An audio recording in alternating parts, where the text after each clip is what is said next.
म्हटलं आज पोळ्यांचा चिवडा बनवूया. 1-2 उरली ती मी गाईला वगैरे लावते, पण जास्त शिल्लक राहिल्या होत्या म्हणून म्हटलं आज याचा छान चिवडा बनवून घेऊया. त्याचा चिवडा बनवला आणि सोबतच चणे भिजत घातले होते, त्याची छान उसळ बनवून दिली. सोबतच इकडे नाश्तासुद्धा करून घेतला. त्याला थोडा डल दिसत आहे म्हणून म्हटलं चला थोडासा आपण आईसने थोडासा क्लीन करूया चेहरा. तर मी काही बीटरूटचे आईस क्यूब्स बनवले होते, त्याच्याने छान असा चेहरा जो आहे तो क्लीन करून घेतला. आणि आता किती छान हायड्रेटिंग दिसतो आहे ना चेहरा.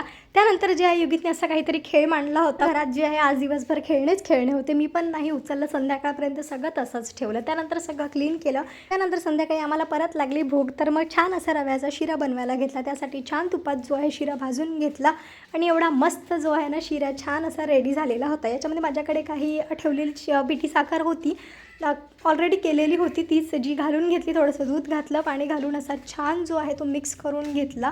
खूप वेळ त्याला छान फिरवलं आणि मस्त असं तूप जे आहे ना त्याला सुटलं आणि मस्त असा जो आहे शिरा बनवून रेडी झाला. त्यानंतर चला म्हटलं पटापट याला खाऊन घेऊया. गरमागरमच तो छान लागतो, थंड झालं की तो छान लागत नाही. युगूला त्याच्यामधले फक्त ड्रायफ्रूट्सच खायचे होता, तर तो शिरा नव्हता खात. त्याला निरकून फक्त काजू, बदाम, किसमिस जे आहे ते काढून तो खात होता. इकडे माझा शिरा संपायला सुद्धा आला आणि त्यांनी अजून स्टार्ट पण नाही केला. तर मी म्हटलं चला आता मलाच याला चारावं लागेल, हा काही स्वतःच्या हाताने खाणार नाही. त्यानंतर छान अशी कॉफी केली आणि ती पिऊन घेतली संध्याकाळी. बाय बाय, भेटू पुढच्या ब्लॉगमध्ये.